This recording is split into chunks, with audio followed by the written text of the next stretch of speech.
अस्सलामुअलैकुम वरहमतुल्लाहि वबरकातुहू। इत्तेहाद न्यूज़ में आप सभी का खैर मकदम है।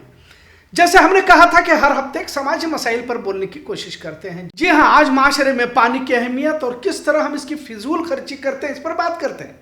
भले आपको यह मसला बहुत छोटा ही लग रहा हो, लेकिन इसकी अहमियत को भी समझने की कोशिश करते हैं।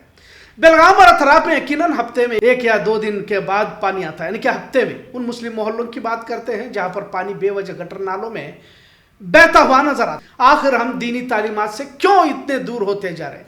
क्योंकि पानी की अहमियत को बहुत ज्यादा वाज़ेह तौर पर इस्लाम में इसकी अहमियत को बताया।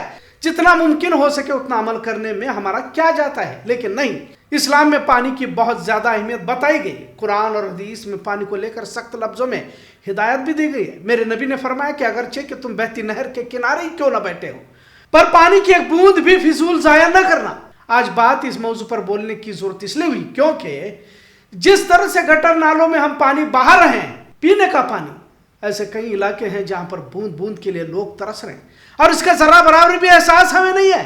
और खासकर इसका एहसास खवातीनों को नहीं रहता है, ये भी बोलना जरूरी समझूंगा।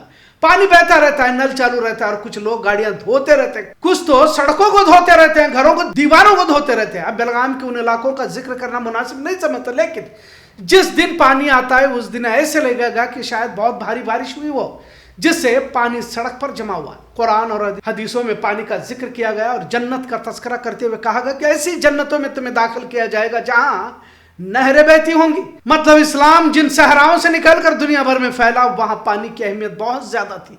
तपती सहराओं में पानी आसानी से नहीं मिला करता था, लिहाजा नमाज के लिए पानी न मिलने पर तयम्मुम का हुक्म तो इसलिए दिया गया।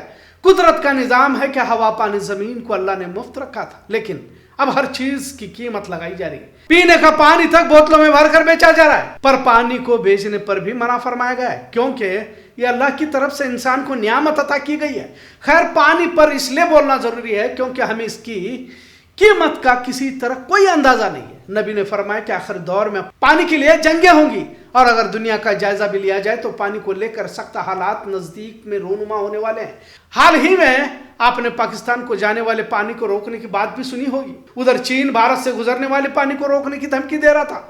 जितना यह कहना आसान नजर आ रहा है उतना आसान तो नहीं है। लाखों लोगों की जिंदगियां इस पर मुनहसर है।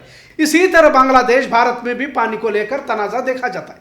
भारत पाकिस्तान का सिंधु जल तनाजा, तो बांग्लादेश भारत का तीस्ता या गंगा नदी को लेकर तनाजा देखने में मिलता है। चीन भारत का ब्रह्मपुत्र नदी को लेकर तनाजा है। चीन ब्रह्मपुत्र नदी पर मेगा डैम बना रहा है, जिस पर भारत का एतराज है। सोवियत रूस के जरिए 1960 के दौर में अमू दरिया और सिंध दरिया नदियों का पानी खेती के लिए मोड़ने से अरब सागर लगभग सूख गया था। इससे उज्बेकिस्तान, तुर्कमेनिस्तान, तजिकिस्तान और अफगानिस्तान के बीच पानी बंटवारे को लेकर झगड़ा भी देखने को मिला है। मिस्र, सूडान और इथियोपिया के बीच नील नदी के पानी बंटवारे को लेकर तनाजा गहराता जा रहा है। अगर कर्नाटक की बात कही जाए तो तमिलनाडु कर्नाटक पर कावेरी के पानी को लेकर झगड़ा है, तो कलसा भांडुरी पानी को लेकर गोवा कर्नाटक, जो बेलगाम के करीब, आपने अक्सर देखा होगा, तनाजे को भी सुनते रहते हैं। अभी हाल ही में हिडकल डैम का पानी धारवाड़ को न दिया जाए, इसके लिए भी कन्नड़ तंजीमों की जानिब से एहतजाज किया जा रहा है। मतलब पानी किस हद तक जरूरी है और हम किस हद तक उसे अहम समझ रहे हैं। और गली मोहल्ले से आलमी सतह तक पानी को लेकर बहस मुबासे तो जारी है, पर हम कितना इसे लेकर संजीदा है। जमीन के नीचे भी पानी की सतह है जो तेजी से घटती जा रही है। कुदरत का निजाम है कि आसमान से गिरने वाले पानी को जमीन जज्ब कर लेता है और फिर जमीन के अंदर जो पानी की सतह है बरकरार रहती है। पर स्मार्ट सिटी के नाम पर ऊंची ऊंची इमारतें, दरख्तों का कत्ल, सड़कों के नाम पर सीमेंटीकरण, मतलब सड़क भी अब सीमेंट की होने लगी। मतलब पानी को जज्ब करने के लिए जगह ही नहीं है, तो आप जमीन से कितना पानी बोर के जरिए खींच सकते हो। अब तो गली मोहल्ले में पानी के बोर मारे जा रहे हैं। मतलब कुदरत के निजाम में इंसानी दखल तबाही की वजह बन जाता है। जिस तरह तूफानी बारिश, बाढ़, अचानक बेमौसम बरसती बारिश, ये कुदरती तवाज़ुन बिगड़ने के नतीजे ही तो हैं। बहरहाल पानी की बढ़ती किल्लत की असल वजह हम खुद भी हैं। जब भी पानी मैसर होता है तो उसकी कदर जरूरी है। पानी और हवा अल्लाह की बेशकीमती नियामत है और इस पर कई वाकयात हदीस और कुरान में मौजूद हैं। हर फर्द इसका जिम्मेदार है। बेवजह बहता पानी आने वाली सूखे की अलामत है। भले हमें लग रहा हो कि हम तो पानी पट्टी भरते हैं वगैरह, एक वक्त आएगा जब आप रुपए लेकर दौड़ोगे पर पानी मैसर नहीं हुआ। वैसे भी हम सब कयामत के करीब के दौर में जी रहे हैं। चारों तरफ गुनाहों का कसरत से पाया जाना भी इंसान की बुनियादी जरूरतों से महरूम होने की वजह है। 24 घंटे पानी के काम को अंजाम दिया जा रहा है, लेकिन हालात किस दिशा में ले जा सकते हैं कह नहीं सकते। बहरहाल इस्लाम की बुनियादी तालीमात में पानी की फिजूल खर्ची पर सख्त हिदायत दी गई है। सूरह अंबिया सूरह अराफ में फिजूल खर्ची किसी भी तरह की हो उसे शैतान का भाई कहा गया। पैसे को पानी पिलाना भी बेहतरीन सदका बताया गया। पर हमारा जरूरतमंदों के साथ क्या रवैया रहता है हम सभी जानते हैं। जो भी लोग पानी लेने के लिए आते हैं, मतलब एक गरीब झोपड़पट्टी से अगर लोग आते हैं तो इनके साथ किस तरह का सलूक हम करते हैं, हमारे घरों के खवातीनों से पूछ ले। बेरुखी का रवैया अख्तियार करते हैं, खासकर महिलाओं का रवैया कुछ अजीब होता है।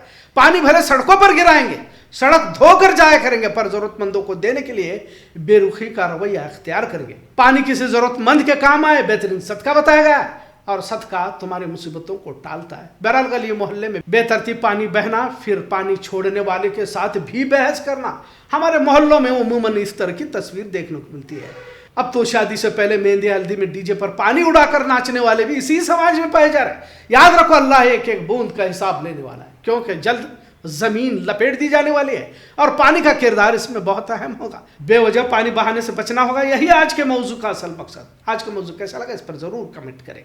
इत्तेहाद न्यूज़ देखने के लिए शुक्रिया। अल्लाह हाफिज।